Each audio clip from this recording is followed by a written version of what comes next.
자, 오늘 본문 말씀은 요나에 관한 이야기입니다. 사실 요나서 말씀 읽다 보면 제일 흥미로운 부분이 바로 이 요나서 4장 말씀입니다.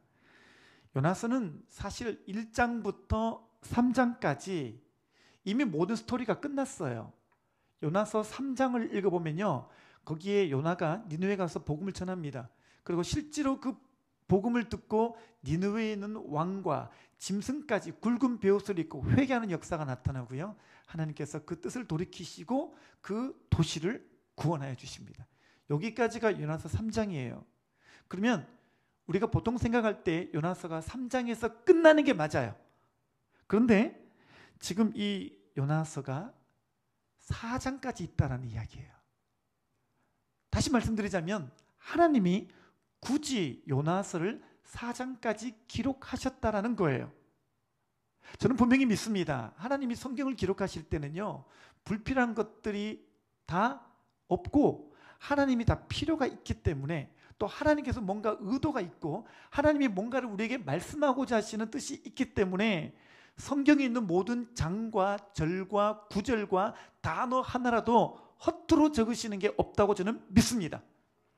그렇다면 오늘 이 요나서 4장이 정말 주님께서 우리에게 이 4장을 굳이 열어 보여주신 이유가 뭘까?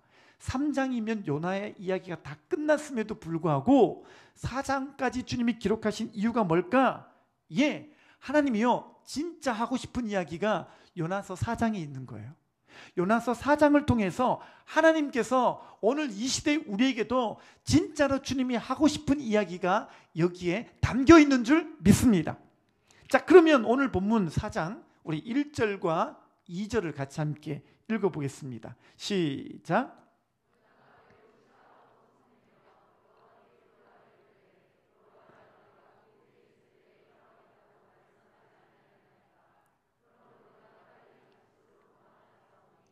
주께서는 은혜로우시며 자비로우시며 노하기를 더디하시며 인애가 크시사 뜻을 돌이켜 재앙을 내리지 아니하시는 하나님이신 줄을 내가 알았음이니이다. 아멘. 자, 여기 이제 보면요, 우리가 요나서 3장에서 니느웨 사람들이 다 회개했어요.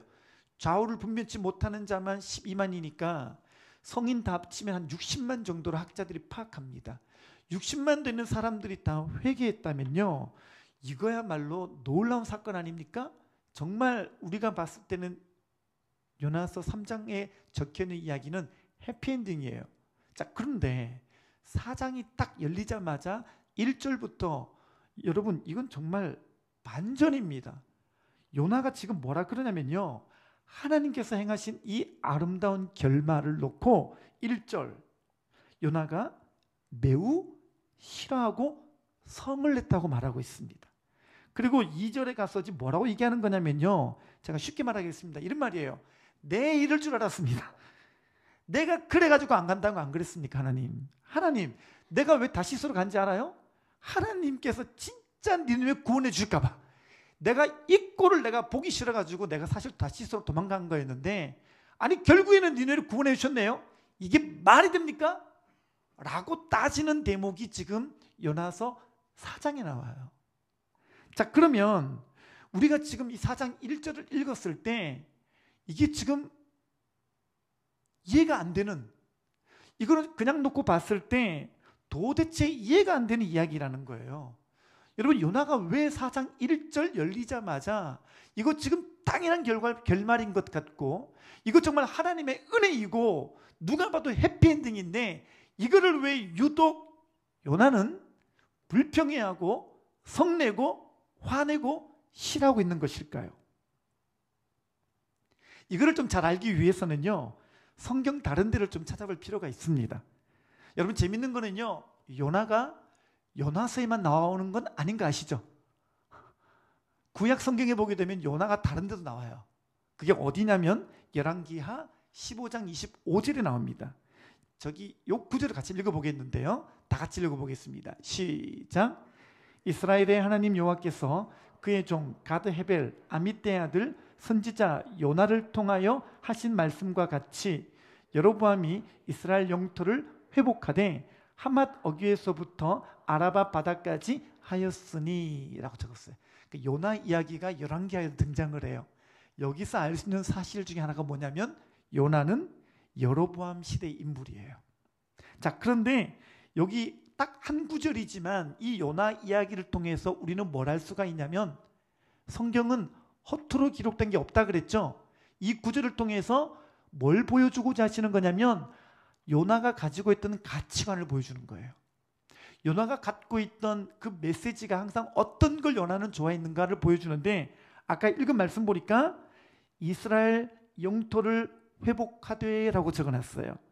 그러니까 여러분 요나가 가지고 있는 가치관은 뭐냐면요, 이스라엘 위주의 신앙이에요. 그러니까 하나님께서 요나에게 주신 말씀이 이스라엘을 크게 번성하게 하리라 이 말씀을 주셨는데 진짜 이 말씀은 요나 기호에 딱 맞는 말씀인 거예요.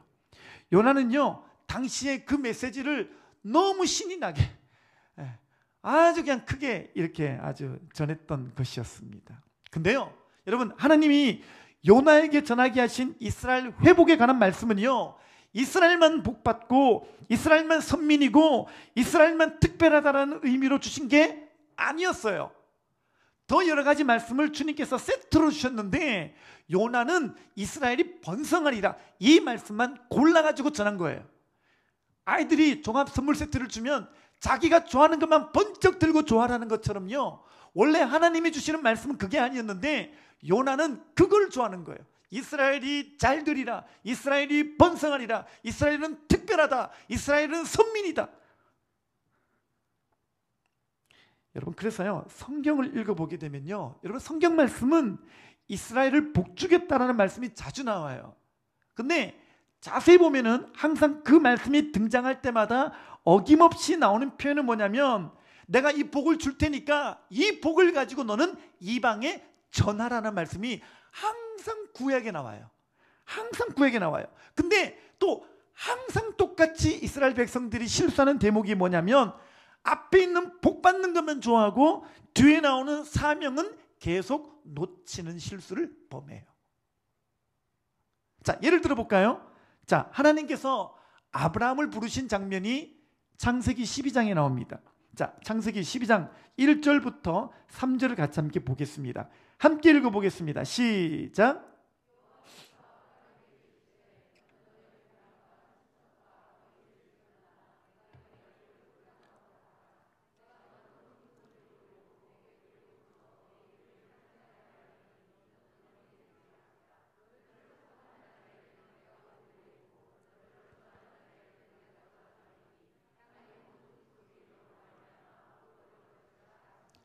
아멘.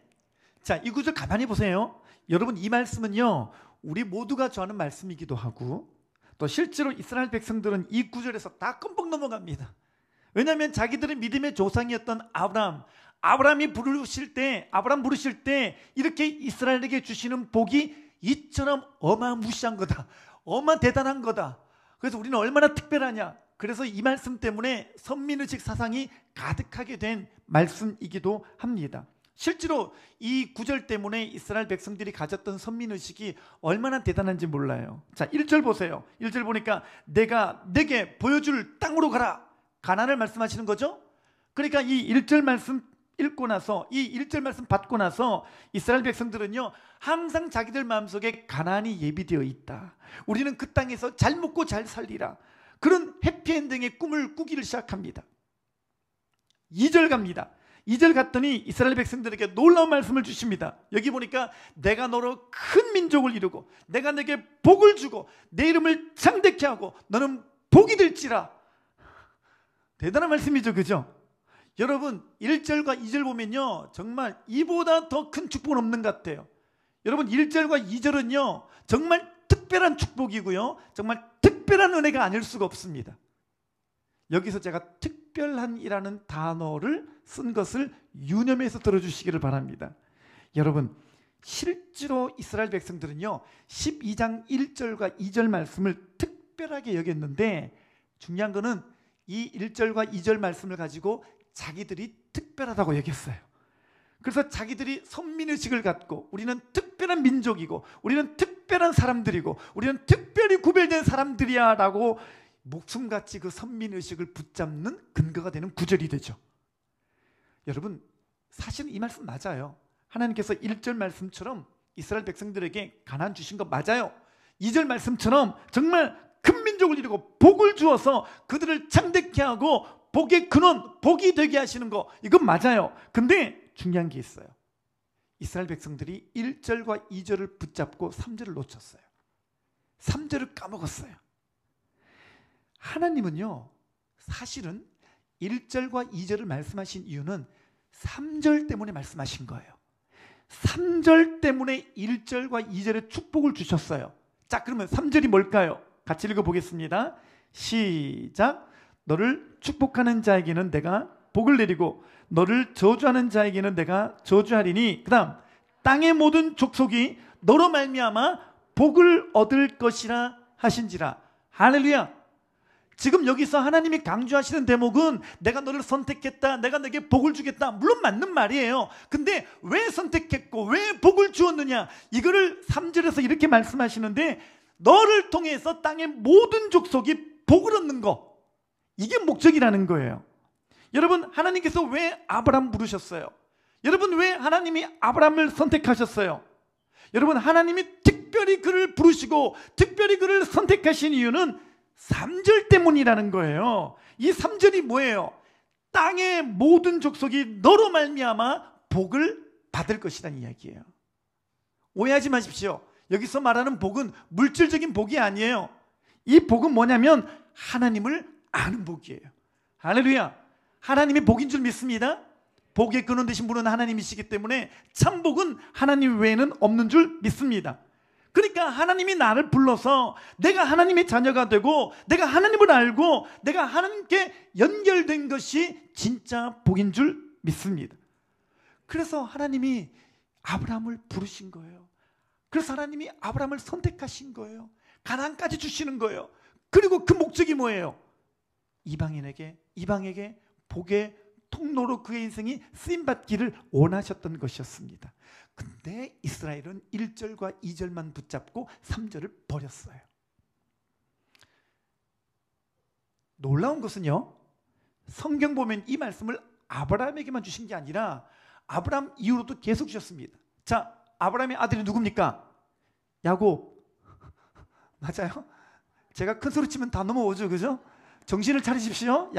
아브라함의 아들은 이삭입니다.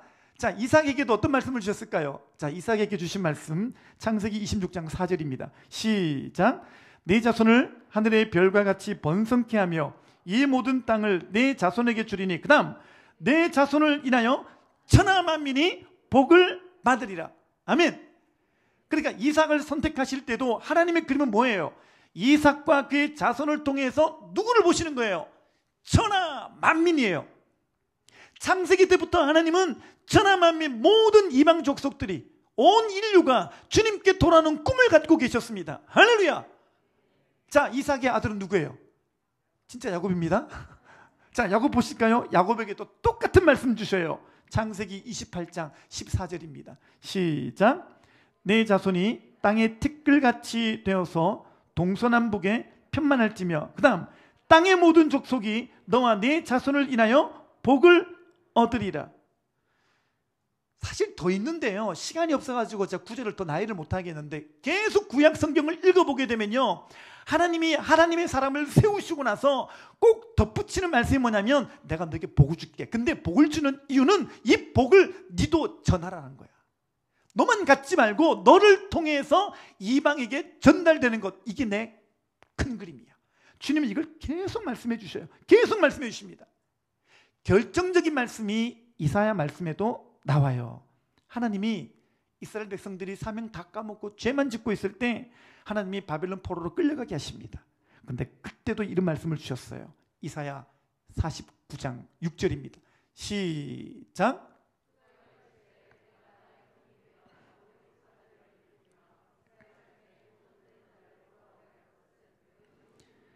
내가 또 너를 이방의 빛으로 삼아 나의 구원을 베풀어서 땅 끝까지 이르게 하리라. 제가 쉽게 설명드릴게요. 지금 이스라엘 백성들이 바벨론 포로로 막 끌려가 있는데 얼마나 낙심되겠어요. 근데 주님 말씀하시는 거예요. 야, 얘들아, 너희들이 바벨론 포로로 끌려가고 가 있지만 내가 너희들을 건져가지고 이 야곱의 지파를 돌아오게 하는 건 별일이 아니야. 근데 문제는 뭐냐면 너희들이 사명을 회복하는 게 너무 힘들구나. 내가 지금 수천 년 동안 너희들에게 계속 선지자를 보내고 말씀을 주어서 너희들을 선택한 이유와 너희들을 통해서 이방에게 어떤 빛이 비추어질지 너희들의 사명이 무엇인지를 말해줬는데 너희가 그걸 회복하는 거, 그게 너무 안 되고 있구나. 야곱 지파를 포로에서 회복하는 건 쉬운 일이지만 더 중요한 것을 회복했으면 좋겠다. 그게 바로 뭐냐면 내가 너를 이방의 빛으로 삼아 나의 구원을 베풀어 땅끝까지 이르게 하는 거. 이것 좀 하자.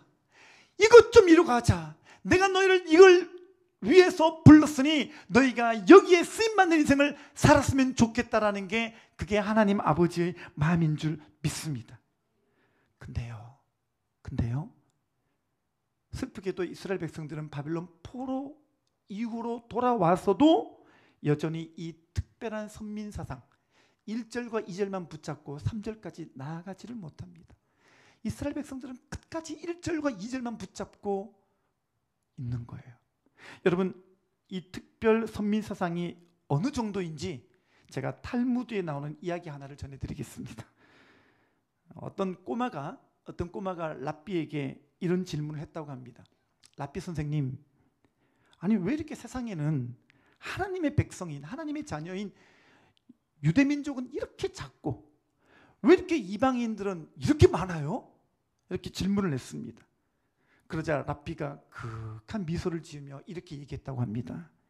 얘야, 이방인들은 지옥의 땔감들인데 영원히 타려면 얼마나 많아야 되겠니? 저 여러분들의 정체는 뭡니까? 지옥의 땔감들이었습니다.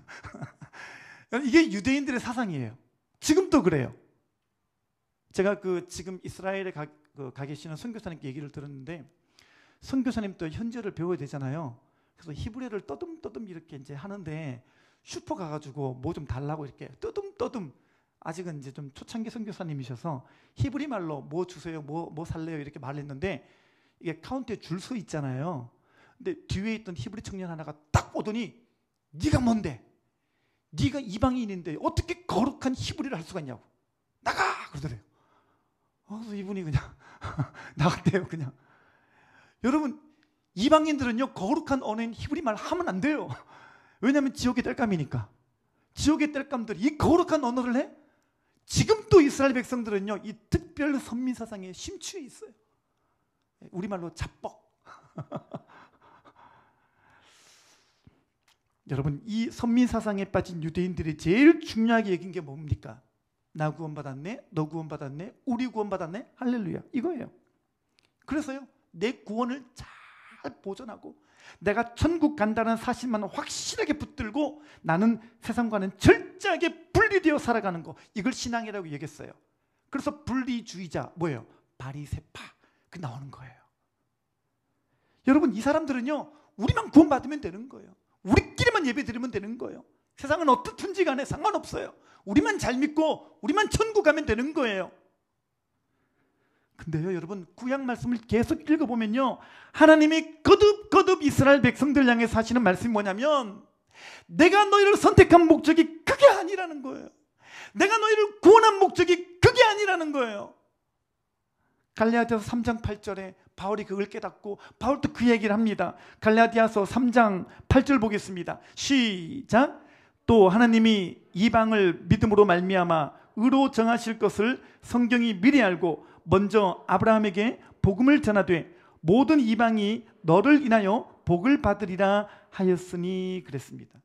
여러분, 이게 뭐라고 적었어요? 성경 가만히 보세요. 여러분, 바울이 얘기를 하는 거예요. 성경이 미리 알고, 즉 하나님이 미리 창세 전부터 모든 인류, 저와 여러분 같은 이방인들도 복음 듣고 주님을 알고 주님의 친백성 되는 그 꿈을 안고 아브라함에게 복음을 전하되 아브라함한테 뭐라 그랬어요?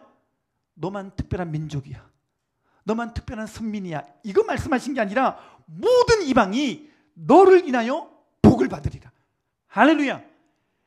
처음부터 태초부터 주님께서 품고 계셨던 것이 저와 여러분, 모든 이방인들, 모든 인류가, 모든 사람들이 주님께 돌아오는 꿈을 갖고 계신 것이 우리 하나님이셨어요. 우리가 오해하는 게 있어요. 우리가 오해하는 게 뭐냐면, 하나님이 이스라엘을 뽑았는데, 하나님이 이스라엘 쓰려고 뽑았는데, 그렇게 선민을 만드셨는데, 그들과만 영적 교제를 하려고 그랬는데, 그들이 죄를 지으니까 나중에 이방인인 우리에게 구원을 옮기셨다, 이렇게 아는 분도 계셔요. 잘못 알고 계신 거예요. 마치 우리는 태초부터 구원의 대상도 아니었던 것 같고, 하나님은 우리를 구원하실 계획도 없었는데, 이스라엘 백성들이 죄를 지어가지고 그 구원 계획을 중간에 수정해서 이방인 우리에게도 구원이 임한 줄로 알아요. 여러분, 근데 성경 보면 그게 아니에요. 하나님은 태초부터 모든 세계가 믿음으로 말미암아 주님께 돌아오는 계획을 정하셨었어요. 그리고 그것을 미리 알고 누구를 먼저 뽑았느냐? 그게 아브라함이에요. 아브라함이 창세기 10장에 나오잖아요. 9장 사건이 뭐예요? 바벨탑 사건이잖아요. 이들이 계속 죄를 지으면서 언어도 갈라지고 퍼져나가는 거예요. 이거 어떻게 하겠냐는 거예요. 그래서 이들을 구원하기 위해서 선택하신 게 아브라함이에요. 그게 10장이에요. 그래서 아브라함을 통해서 모든 흩어진 열방과 모든 나누어진 민족들을 주님께로 돌아오게 하려는 게, 그게 하나님의 목적이셨어요. 그러니까 성경을 잘못 알면은 아브라함을 특별 선민으로 취급하시고 아브라함을 특별한 사람으로 여겨서 그렇게 쓰신 줄 아는데, 그게 아니라는 거예요. 아브라함은 이방에 복음을 전하기 위한 도구였어요. 도구였어요. 이스라엘은, 아브라함을 통해서 나오는 그 이스라엘 민족은, 이 이스라엘 민족을 통해서 온 민족에게 복음을 전하기 위한 도구로 세우심을 받은 거예요. 아멘입니까?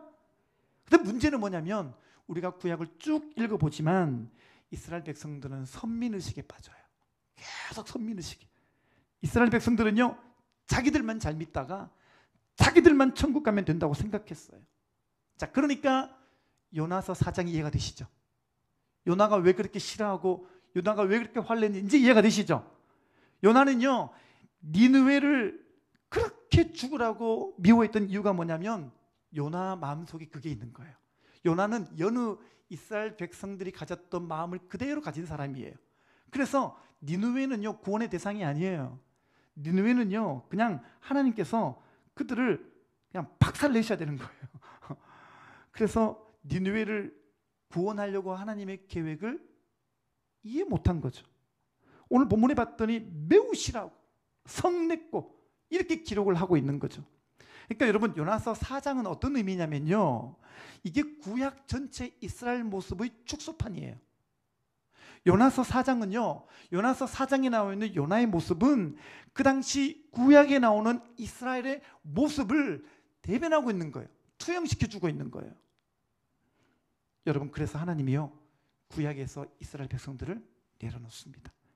내려놓으시고 다시 신약에서 교회를 통해서, 교회를 선택하셔서 이 일을 진행하시는 거예요. 그게 뭐라고요? 교회예요.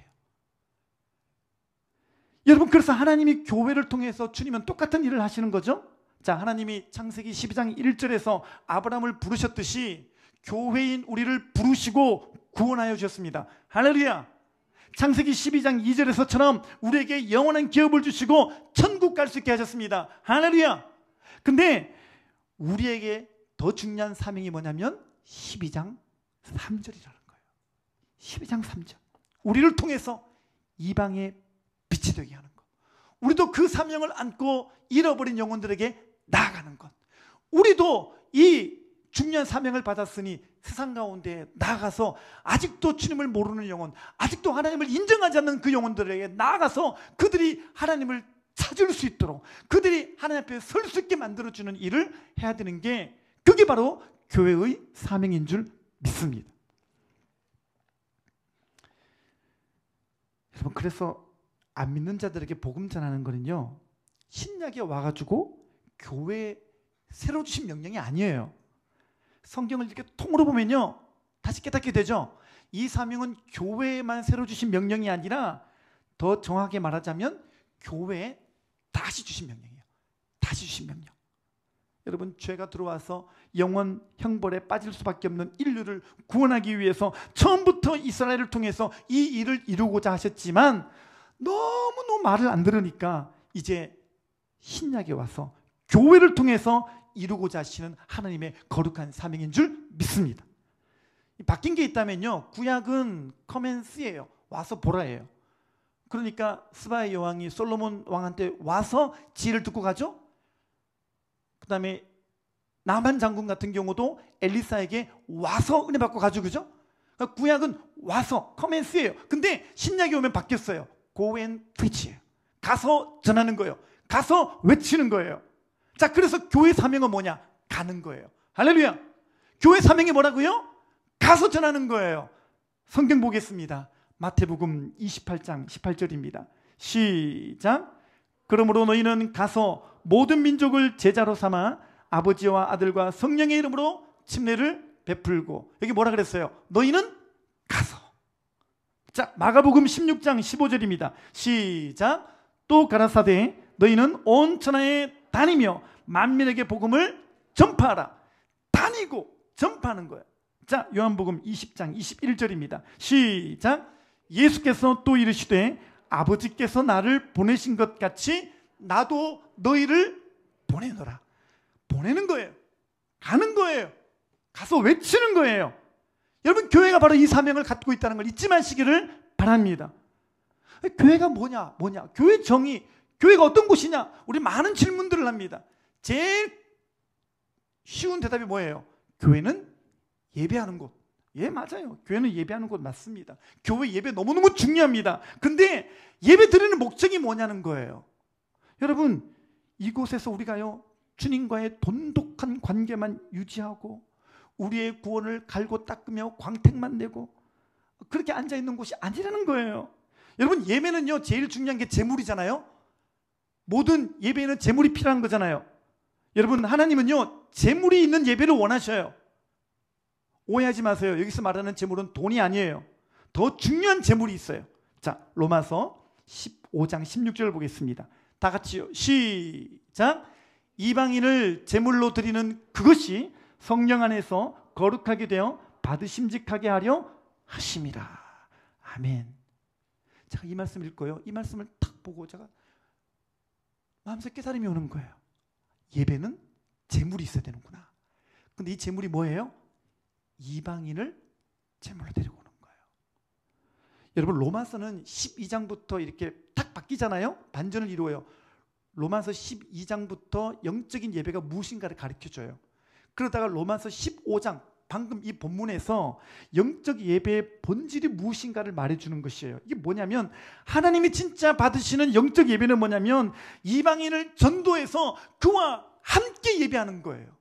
그도 하나님을 알게 만드는 거예요. 그도 하나님을 예배하는 자리에 있게 하는 거. 좀 표현이 좀 그래서 그렇지, 사실은 그를 제물로 함께 모시고 와서 예배 드리는 그 예배를 주님이 기뻐하시는 줄 믿습니다. 우리 교회당이 참 예쁘게 잘 지었어요. 그렇죠? 우리 집 예배당이 예쁘죠? 참 잘 지었고 예쁘게 지었습니다. 근데 다만요, 우리가 꼭 기억할 것이 하나가 있어요. 여러분, 이 예배당을 아름답게 유지하는 게 우리의 사명이 아니라 어떻게 하면 이 교회당을 빨리 닳아서 없어지게 할까? 이게 사실 우리의 사명입니다. 막 사람이 너무 많이 와가지고 교회가 그냥 어쨌든 간에 사람이 오니까 막 닳아지는 거예요. 이게 진짜 주님이 원하시는 사명인 줄 믿습니다. 여러분, 교회에요, 청소할 일이 없어. 사람들이 자꾸 줄어들고 사람이 없으니까 교회 청소할 일이 없어. 그래서 늘 깨끗하고 가만 놔둬도 깨끗하게 유지되는 거, 이거는요 정말 교회의 비극입니다. 여러분, 교회는요 사람이 너무 많이 와가지고 청소할 일이 많아지는 게, 그게 우리의 사명인 줄 믿습니다. 최혜출 장로님하고 이춘옥 지사님께 죄송합니다. 다시 요나 이야기로 돌아가겠습니다. 여러분, 요나서는 3장에서 끝나야 됐었어요. 근데 이야기가 4장까지 이어지고 있는 거예요. 3장에서 요나가 니느웨 복음을 전했더니 이 니느웨 60만 명이 다 믿었어요. 그러면 3장에서 요나서가 끝나야 되는데 이 요나서는 4장까지 계속 이야기가 나와요. 거기서 보여주고 있는 요나의 모습이 뭐예요? 매우 실하고 성내는 모습이죠. 요나가 하고 싶은 건 뭐예요? 우리끼리만 믿고 싶은 거예요. 우리만 구원받고 싶은 거예요. 아니, 아수르의 수도였던 니느웨는 그냥 주님이 박살 내버리셔야 되는데 그렇게 안 하니까 화나고 성내는 거예요. 여러분, 교회도 마찬가지입니다. 교회도 우리끼리만 예배드리고 싶은 거예요. 차라리 하나님이 교회에 와서 그냥 예배만 드리라 그러면 좋겠고 그냥 일만 시키면 좋겠는데 전도하라 그러니까 너무 싫은 거예요. 여러분, 우리가 신앙생활도 내가 만들어 놓은 테두리가 있잖아요. 그래서 전도를 싫어하는 사람은요, 전도는 제 체질이 아닙니다. 그럽니다. 전도는 자기 체질이 아니래요. 어떤 사람은요, 자기는 전도의 은사가 없대요. 여러분, 성경에는 전도의 은사라는 말 자체가 없어요. 그래서 이렇게 말해요. 저는 그냥 예배는 드려주겠다. 나는 그냥 성경은 읽어줄 수 있고 내가 찬양은 따라해 주겠지만 전도만은 안 시켰으면 좋겠다. 하나님이 자꾸 전도하라고 자꾸 시키면 나 그거 싫어할 거고 나 자꾸 하라 그러면 나 성낼 거야. 이렇게 요나가 되어 가시는 분들이 교회에 더 많아지고 있습니다. 교회에 많아지는 거예요. 여러분, 우리는요, 내가 만들어 놓은 하나님이 있어요. 내 범주에 맞춰놓은 하나님이 있어요. 내가 믿고 싶은 하나님이 있다라는 거예요. 그리고 하나님은 항상 그 테두리 안에 있었으면 좋겠어. 나는 예배만 드렸으면 좋겠고 큐티까지는 할 수 있는데 전도는 안 돼. 이거를 전도를 안 된다는 것도 사명으로 여기는 분이 계시다니까요. 오늘 설교 제목이 뭡니까? 다 같이요. 시작. 이게 포인트가 있습니다. 그래도 전도가 어렵다. 여러분, 전도가 어려운 이유가 뭘까요? 이제 이유가 나왔습니다. 전도가 어려운 이유는요, 다름 아니라 내가 사명을 잃어버려서 그래요. 내가 부르심을 몰랐어요.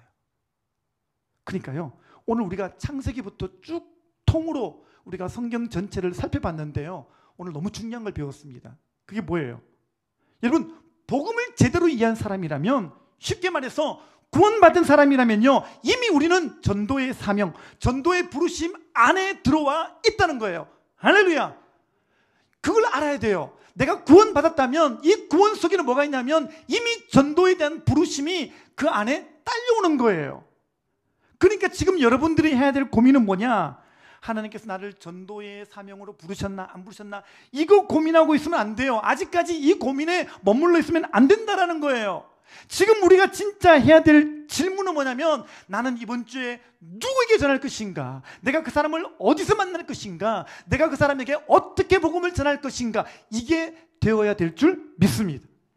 근데 우리가 앞에서 말한 그런 수준 되면요, 나는 요나인 거예요. 여전히. 여러분, 우리 교회가 아직도 앞에 말한 그런 고민만 하고 있으면요, 아직 우리 교회가 머물러 있는 장소는 요나서 4장에 머물러 있는 거예요.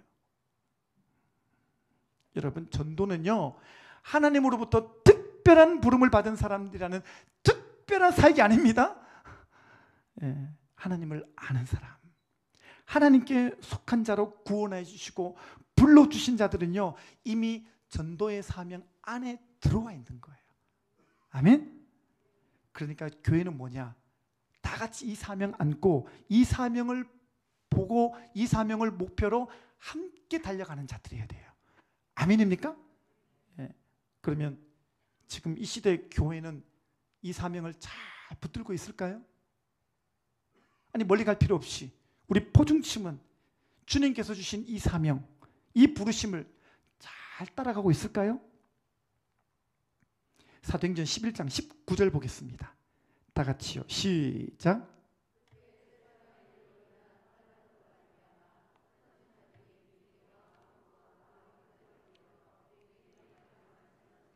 자, 보세요. 잠깐 설명을 드릴게요. 사도행전 읽어보면요, 사도행전 7장 와가지고 예루살렘 교회에 핍박이 와요.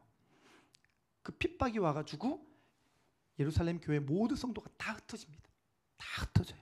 그래서 흩어진 사람들을 통해서 작은 교회들, 디아스포라, 이게 또 교회가 생겨나는 이야기가 나와 있거든요. 자, 여기서 중요한 질문. 왜 핍박이 왔을까요? 예루살렘 교회 성령 또 임하시고 그렇게 성령이 충만하고 뜨겁고 예배 너무너무 열정적으로 드리는데 왜 핍박이 와서 다 흩어졌을까요? 전도 안 해서예요. 전도 안 해서. 예루살렘에 있는 모든 성도들을 주님이 그래서 다 흩어버리셨어요.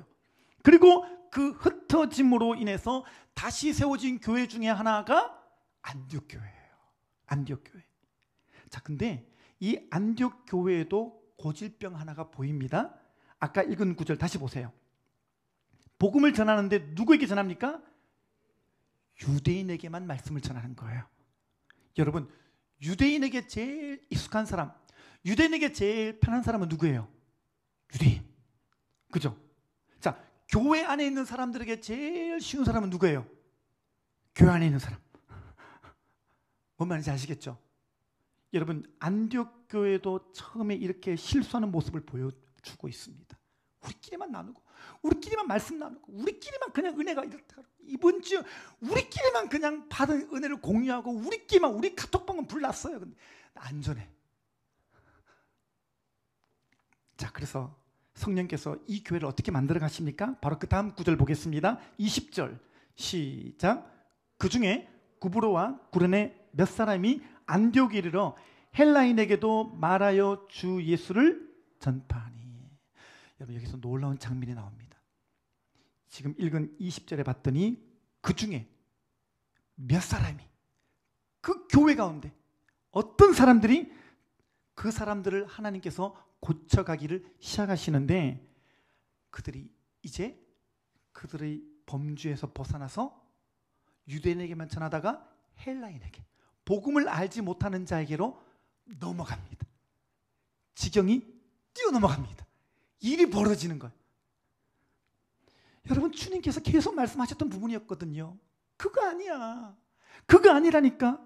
야, 내가 이스라엘을 왜 흩어버렸겠니? 내가 예루살렘 교회를 왜 흩어버렸겠니? 그리고 내가 왜 너희 안디옥 교회를 세웠겠니? 나는 복음 전하지 않으면 다 흩어버린다는 거예요. 여러분, 정말 그렇습니다. 주님은요, 사명 감당 안 하면 한 민족이라도 흩어버리시는 거예요. 주님은 사명 감당 안 하면 한 나라도 흩어버리시는 거예요. 여러분, 사명 감당 안 하면 주님은 교회도 흩어버릴 수가 있는 분이셔요. 그런데 안디옥 교회는요, 진짜 이 중요한 사명이 회복되도록 하나님이 기회를 열어주신 거예요. 그랬더니 드디어 이방인, 이 헬라인에게도 주 예수를 전파하니 이게 시작되는 거예요. 제가 볼 때는요, 하나님이 마치 가스명수 한 10통 들마시는 듯한 그 시원함을 여기서 느꼈을 것 같아요. 이제 말을 알아먹거든요. 사도행전 10장에 와서 이제 말을 알아먹는 거예요. 내가 이러라고 교회를 세웠는데, 예루살렘 교회도 안 듣고 안디옥 교회도 이상하다 했는데, 여기 와서 하나님의 그 고구마 사태를 해결해 준 장면이 여기 나옵니다. 자, 그래서 그 다음 구절 보세요. 이제 이방인에게 주 예수를 전파하니까 그로 인해 어떤 일이 벌어졌다고 합니까? 21절 다 같이 읽겠습니다. 시작.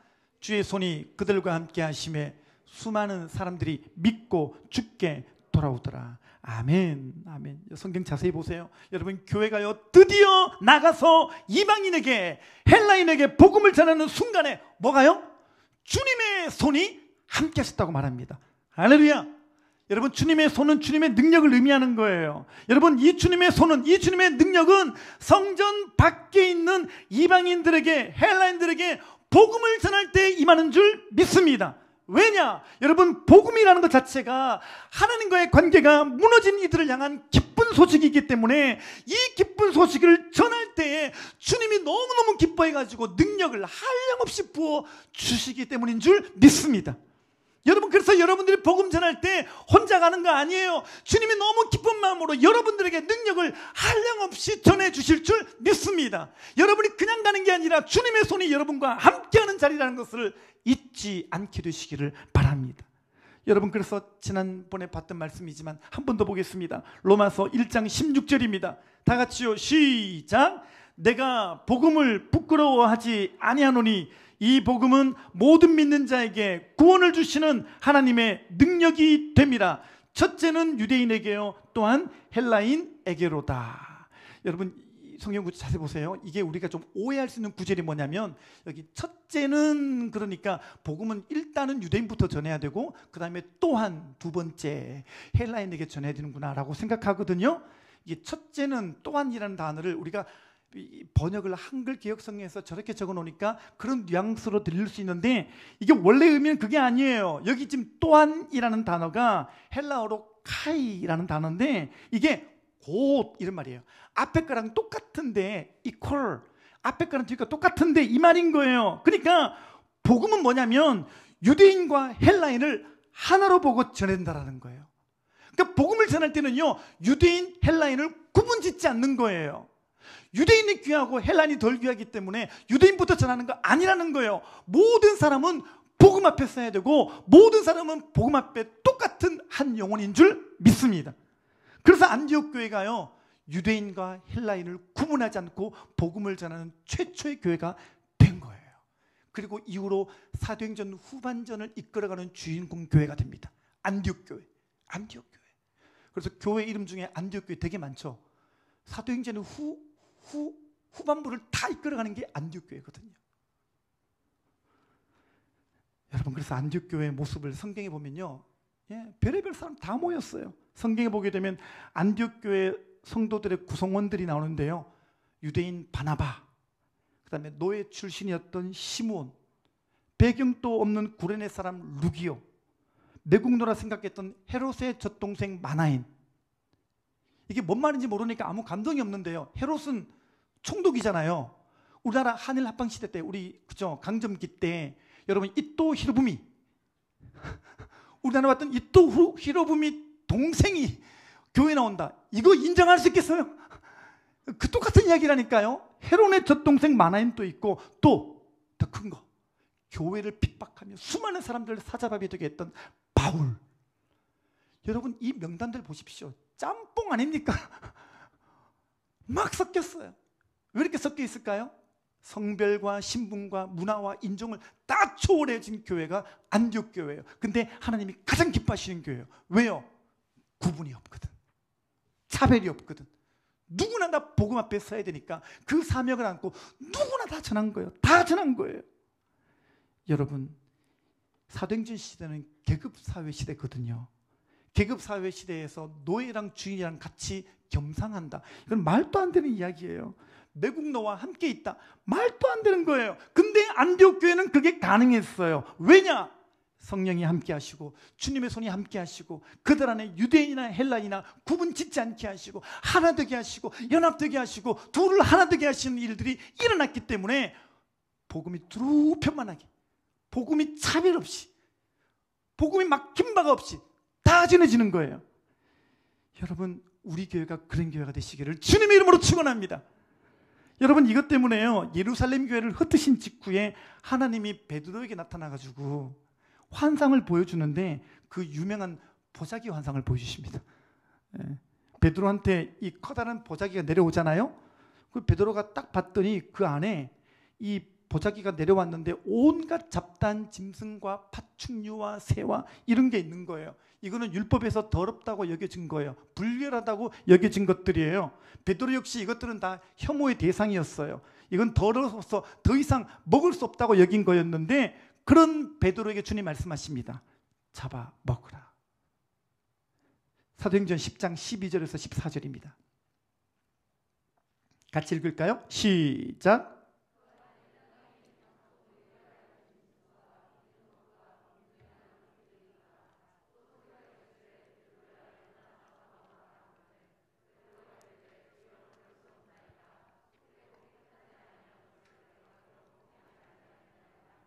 아멘. 여러분 이 말씀이 왜 필요했냐면요 아까 말씀드렸죠. 교회가 흩어졌죠. 흩어질 때 베드로가 있던 장소가 가이사랴였었어요. 근데 이 가이사랴는요 헤롯이 만든 항구 도시인데 이게 로마 황제 가이사에게 헌정하기 위한 소위 말하는 그 기념 도시였었어요. 전략 도시로서 거기다가 로마 총독부를 두고 거기에 유대인이 아니라 헬라인들이 집중적으로 모여서 상권을 이루고 무역을 이루고 정치를 주도했던 그 장소였던 것이에요. 그러니까 베드로 눈에 볼 때는 이방인들 득실득실한 불결하고 더러운 이방인들이 득실득실한 곳이니까 죄악이 가득한 곳으로 보는 거예요. 가이사라 갔는데도 베드로는 전도를 안 하고 있었어요.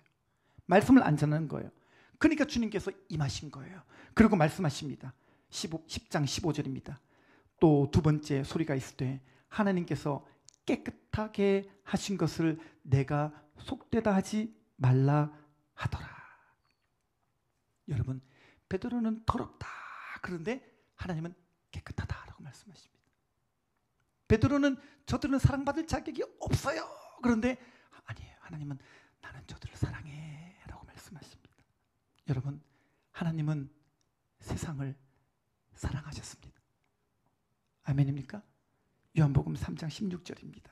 같이 읽어볼까요? 시작. 하나님이 세상을 이처럼 사랑하사 독생자를 주셨으니 이는 그를 믿는 자마다 멸망하지 않고 영생을 얻게 하려 하심이라. 여기 보니까 하나님이 세상을 사랑하셨대요.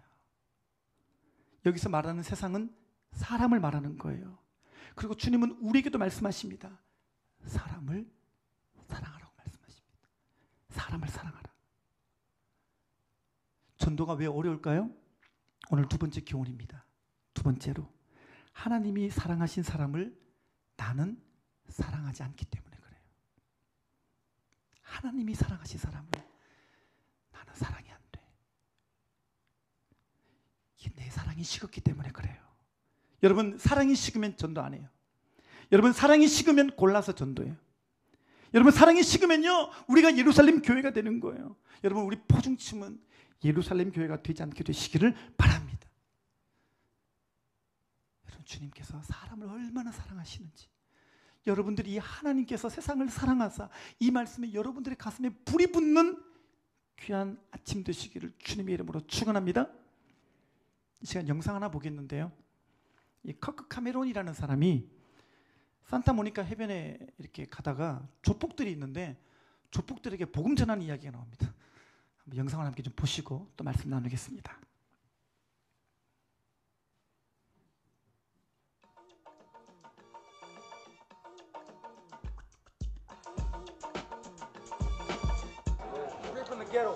No, you gotta. You consider yourself to be a good person? You? You're a good person? You a good person? Sometimes? Good heart? All right, look. Oh, yeah? Look. I'm gonna be honest with you in my pocket. I'm gonna be honest with you. Okay. In my pocket. I'm good and bad. Good and bad. Okay. So, can I ask you 3 questions to see if that's true? Yeah. Okay. You know the 10 Commandments, right? Yeah. Los 10 Commandments. Commandments? Oh yeah. Okay. 10 Commandments. Have you ever lied? Yeah. Yeah. Okay. What does that make you? A liar. Have you ever stolen something? Yeah. What does that make you? Bad person, like I told you. What is it? Like I told you. I think. Like I told you, I'm not good. No, that's good. You're being honest. No, that's good. That's good. So if you've stolen, what does that make you? Religion or what? Thief. Thief. Jesus said, you heard it that it was said, do not commit adultery. Right. But I say to you, Jesus said, whoever looks at a woman to lust after her. Wait a little time. Oh yeah? Yeah. Little I can show you in Matthew chapter 5. It says, you have heard it said by... Did not say that. I'll show you in my Bible. Never say he's talking to me. Hold on. Okay? Whoever looks at a woman to lust after her has committed adultery already with her in his heart. Yeah, that's right. Have you ever done that? Yeah. Yeah. So, tell me your name again. Mario. Mario. So Mario, by your own admission, you're a lying thief and an adulterer at heart. A lying thief and an adulterer at heart. And that's only 3 of the 10 Commandments. I'm guilty of those 2. Right. I'm the same as you. Right. If God judges you by that standard on the day of judgment, do you think you would be innocent or guilty? Guilty. Okay, so do you think you go to heaven or hell when you die? Does that Well, bother- heaven or does that- hell? No. Yeah. Heaven or hell? Yeah. No, if I forgive my sins, for forgiveness, He will forgive my sins, and maybe, you know what I mean? Yeah. God is good. He's a good judge. And so if you just say, God, I lied, I stole, I committed adultery, but I want you to forgive me and let me go. If He's a good judge, He can't let you go. He's going to make sure that you receive the punishment you deserve for the crime. Right. And the Bible says that all liars have their part in the lake of fire. It says no thief, no adulterer can enter the kingdom of heaven. And you're going to die one day. You're going to stand before Him. If He treats you according to your sins, you're going to go to hell. Because God is good, and He says He will punish murderers, rapists, liars, thieves, adulterers, and that's you, and that's me. But He made a way for you to be forgiven. because he loves you. Do you know what that is? Do you know what he did for you? He died. Jesus died on the cross, yeah? So it's like this. You're in court, you're guilty, and the judge says, can you pay your fine, Mario? It's $50,000. And you say, no, I have no money. So you're going to go to prison. All of a sudden, somebody you don't even know comes in and pays your fine. They sell everything they have and they give it to the judge and say, this is for Mario because he's my friend. I love him. How would you feel toward that guy? Grateful. Grateful. The Bible says that's what God did for you and for me 2,000 years ago. God became a man, Jesus Christ, and he died on the cross to take your punishment and my punishment. It's like this. We broke the law, and Jesus paid our fine because he died for you. And the Bible says if you repent, turn from your sin once and for all, he will forgive you of your sin, and he will give you what you don't deserve. Heaven and a clean heart. He will make you clean. Well, you know what? I've been in the streets for a week. What's that? I've been in the streets living in my For a week, yeah. You hear me? Yeah. And maybe, you know, Maybe God's putting me here so we can talk about this. That's what I'm doing. I care about you. I don't know you, Mario. You may never see me again. I don't know. You guys, I didn't know if you guys are nice or mean. You could beat me up. I don't know. But here's the deal. I care about you. You could die tomorrow. Yeah, possible? Okay. God doesn't want you to go to hell. He sees every one of your sins. But if he gives you what you deserve, you're going to perish in hell. But he sent Jesus because he loves you. And so what you need to do is, before you go to sleep tonight, say, God, forgive me for my sin. I believe in Jesus with all my heart. And stop fooling around with what you know is wrong and say, I'm going to obey you the rest of the days of my life. I've been doing a lot of wrong. The only way that we can have hope of going to heaven and not go to hell is to give him our whole life. Thank you. Nice to meet you guys. Thank you. Hey, nice to meet you, man. Thanks. Helping me out. You know what I mean? Yeah. I really did need it. Get something to eat and stuff. You know what I mean? Thanks, man. Appreciate it. All right. We're friends. See you later. Bye-bye. I was on Hollywood Boulevard with our Ambassadors Academy who were doing open-air preaching on the street when I saw an onlooker, and I thought, that's the guy from the video that gave Kirk such a hard time all those years ago. But he looked different, and this guy was holding a Bible and listening to the preaching. I go, it's not very likely. But then he did something that absolutely convinced me it was the guy. He started biting the inside of his lip, just like the guy on the video. And I knew it was him. So I took a picture of Kurt and I said, 5 years ago, you were on Santa Monica Pier with a bunch of gang members. And this guy right here told you about Jesus Christ. And he just looked at the picture and he said, that was me. I go to Bible study every day. I go to church Thursday and Sundays, and I'm loving it. And it's a good, loving thing. It saved my soul. It saved my life. And I'm different now, and it feels good. It feels good. Every time I tell the Lord God, I mean Jesus Christ, to put a shield over me wherever I'm at, to guide me from temptation and desire and from the evil one. He always guides me home in the right direction. You know what I'm talking? I'm not going sideways no more or falling on my face no more. That's wonderful. Life is beautiful. 5 years ago, this guy was saying Jesus did not say that. And today, he was testifying to the things that Jesus had done in his life. It took some time, but God saved him. I had the honor of sowing the seed. Someone else harvested, but it was God who caused the seed to grow. 이 영상이 제게 참 큰 감동을 주었어요. 제가 자료가 야쿠자한테 복음을 전하는 게 있었고요. 이렇게 조폭에게 전하는 게 있었는데 이게 더 감동해질 것 같아서 준비를 했습니다만, 여기 복음 전했던 그 남자가 커크 카메론이라는 사람이에요. 이 사람이 17살 때 복음을 받아들이게 되고 예수님 만나게 됩니다. 이후로 이 사람이요, 하나님이 세상을 이처럼 사랑하사, 이 말에 가슴에 불이 붙어버렸어요. 예수님 믿고 나서 하나님이 세상을 이처럼 사랑하사 불이 붙어버렸는데, 이후로 이 사람이 복음을 전하는데 특별한 은사를 받았어요. 그 은사가 뭐냐면 사람을 가리지 않는 은사. 사람을 가리지 않는 은사를 받은 거예요. 그냥 이 사람은 사람 보면요, 다 하나님이 사랑하시는 세상이에요. 그냥 누구를 봐도 하나님이 사랑하시는 영혼이에요. 그냥 누구를 봐도 하나님이 그토록 눈물 짓고 돌아오기를 기다리는 땅자로 보이는 거예요. 그래서 이 사람이 이후로 계속 복음을 전하는데 자기 직업 놔두고 이 일을 하고 있는데요. 이 사람을 통해서 예수님께 돌아온 사람이 얼마나 많은지 몰라요. 이 커크 카메론 이 사람은요, 조폭도 하나님이 사랑하신 사람으로 봤어요. 오늘 우리가 두 가지를 붙잡았으면 좋겠습니다. 여러분, 우리가 구원받았다면 우리는 이미 복음 전할 사명 안에 들어와 있어요. 아멘입니까? 여러분, 그리고 또 하나, 우리가 하나님이 세상을 이처럼 사랑하사, 여러분도 이 말씀에 불이 붙게 되시기를 바랍니다. 오늘 말씀의 결론입니다. 여러분, 전도는 어려운 게 아니에요. 왜냐? 내가 사랑이 없기 때문일 뿐이에요.